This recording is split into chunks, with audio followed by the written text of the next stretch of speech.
తన తండ్రి జీఎంసీ బాలయోగి మిగిల్చిన అభివృద్ధి పనులను తాను పూర్తి చేస్తానని అమలాపురం లోక్సభ టీడీపీ అభ్యర్థి హరీష్ మాథుర్ అన్నారు. అంబేద్కర్ కోనసీమ జిల్లా అభివృద్ధికి బాలయోగి ఎంతో కృషి చేశారని ఆయన గుర్తు చేశారు. ఎన్నాళ్ల నుంచో పెండింగ్లో ఉన్న రైల్వే లైన్ పూర్తి చేసి కోనసీమ వాసుల కళ నెరవేరుస్తారని హరీష్ అన్నారు. గత ఎన్నికల్లో తక్కువ ఓట్ల తేడాతో ఓడిపోయిన ఈసారి ఎన్నికల్లో మాత్రం విజయం తనదేనని ధీమా వ్యక్తం చేస్తున్న హరీష్ మాథుర్తో మా కోనసీమ ప్రతినిధి Chakradhar face to face. GMC Balayogi భారతదేశానికి అంబేద్కర్ కోనసీమ జిల్లా నుంచి స్పీకర్గా పనిచేసిన మహోన్నతమైన వ్యక్తి. సరే, పాలిటిక్స్ అవన్నీ పక్కన పడేస్తే బాలయోగిని పార్టీలకు అతీతంగా, ఏ పార్టీ అని కాదు, ఏ కులం అని కాదు, అతీతంగా ఆయన్ని నెత్తిన పెట్టుకున్న కోనసీమ జిల్లా. దానికి కారణం ఏంటంటే ఆయన కోనసీమకి చేసిన అనేక అభివృద్ధి పనులు. ఆయన కుమారుడు హరీష్ మాథుర్, ఆయన ఇప్పుడు ఎలక్షన్లో అమలాపురం పార్లమెంటు అభ్యర్థిగా, ఉమ్మడి కూటమిలో అభ్యర్థిగా పోటీ చేస్తున్నారు. గత ఎన్నికల్లో కూడా పోటీ చేశారు. అయితే ఆయన ఆ ఎన్నికల్లో అనుకోని పరిస్థితుల్లో ఓటమి పాలయ్యారు. ఇప్పుడు మళ్ళీ ఆయనకే టికెట్ ఇచ్చారు. అది కూడా ఆయన పుట్టినరోజు నాడు చంద్రబాబు నాయుడు ఆయన పేరు అనౌన్స్ చేశారు. ప్రస్తుతం మనం ఆయనతో ఉన్నాం. అసలు ఆయన వ్యూహాలు ఏంటి, ఆయన ఈ ఎలక్షన్ని ఎలా ఫేస్ చేస్తారు, ఆయన్ని అడిగి తెలుసుకుందాం. నమస్తే హరీష్ మాథుర్ గారు. First of all the best. స్వతంత్ర తరపున మీరు గెలవాలని మనస్ఫూర్తిగా కోరుకుంటున్నాము. ఈసారి కూడా మీకు ఎంపీ టికెట్ ఇచ్చారు. అనేక చర్చలు జరిగాయి. అదేదో సినిమాలాగా మలుపులు తిరిగాయి. ఇవన్నీ జరిగిన తర్వాత కూడా చివరికి మీకే టికెట్ వచ్చింది. ఫస్ట్ గత ఎన్నికల్ని చూసుకుంటే మీరు ఎలా ఫేస్ చేద్దాం అనుకుంటున్నారు వీటిని? అంటే సార్, ఎలక్షన్ క్యాండిడేట్ అనౌన్స్ చేసే ముందు ఖచ్చితంగా చాలామంది ఆస్పిరెంట్స్ కూడా ఉంటారు.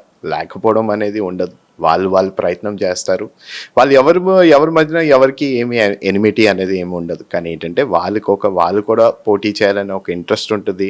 వాళ్ళు కూడా ఒక ఎంపీ క్యాండిడేట్గా పోటీ చేయాలని వాళ్ళ ఇంట్రెస్ట్ వల్ల వాళ్ళ ప్రయత్నాలు వాళ్ళు చేస్తారు. అంతే తప్పించి ఇంకా దాంట్లోని ఉంటాయి. అవన్నీ మీడియా పరంగా అయినా కనిపించవచ్చు. కానీ అందరూ ఎవరెవరు ఆస్పిరెంట్స్ మధ్యలోనైతే మాత్రం ఎటువంటి డిఫరెన్సెస్ అయితే మాత్రం ఉండవు.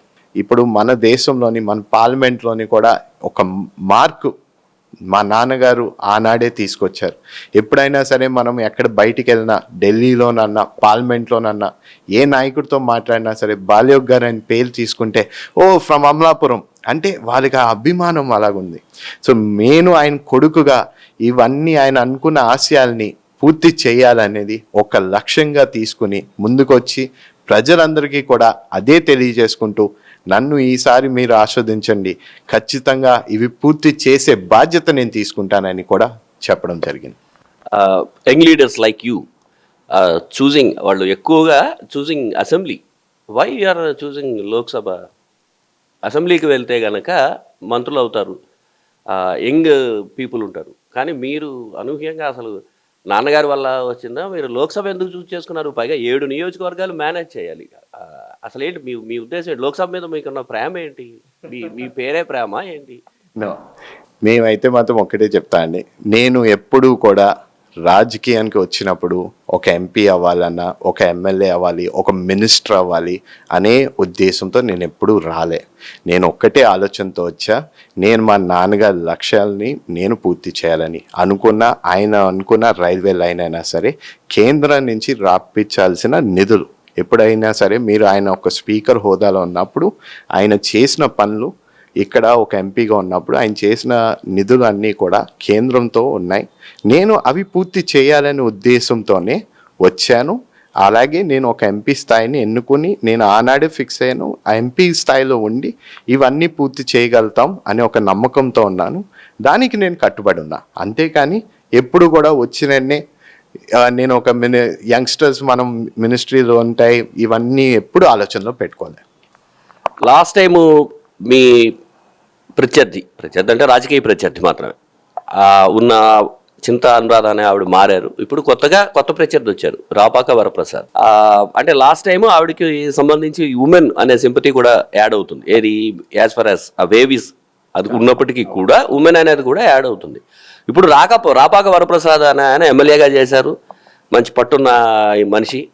అలాంటి అతన్ని రాజకీయంగా చూస్తే మీకంట కూడా కాస్త అనుభవం ఉన్నవాడు.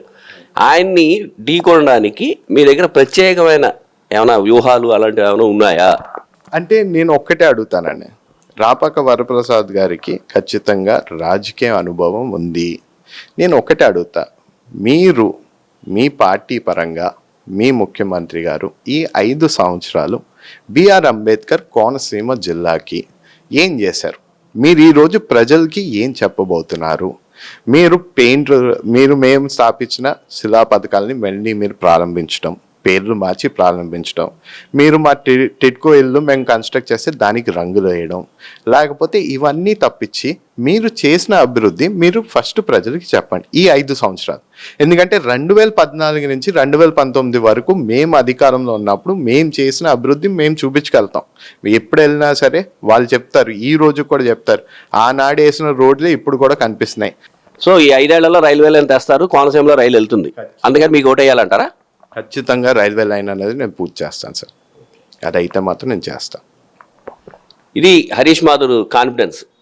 ఆయనకి ఓటేస్తే వాళ్ళ ఫాదర్ కళ, అలాగే అంబేద్కర్ కోనసీమ జిల్లాకు సంబంధించిన ప్రజల కళని రైల్వే లైన్ తాను పూర్తి చేస్తానంటున్నారు. అలాగే ఫాదరు ఉండగా స్పీకర్గా ఉండి కొన్ని పనులు చేశారు, ఆ తర్వాత మళ్ళీ అభివృద్ధి జరగలేదు, ఆ పనులన్నింటినీ నేను నా భుజం మీద వేసుకుని చేస్తానంటున్నారు. ముఖ్యంగా జన సైనికులు కానీ వీర మహిళలు కానీ నాకు సపోర్ట్ చేస్తారు, దానికి కారణం వాళ్ళ నాయకులని, మా నాయకుల్ని అవమానించిన తీరేను, అందుకని నేను ఖచ్చితంగా గెలుస్తానంటున్నారు. రాపాక వరప్రసాద్ గారు సీనియర్ అయినప్పటికీ వాళ్ళు చేసిన అభివృద్ధి ఏమిటో చెప్పలేకపోతున్నారు కాబట్టి ఈసారి ఖచ్చితంగా ఇక్కడ అమలాపురం లోక్సభ నుంచి తాను గెలుస్తానని చెప్తున్నారు.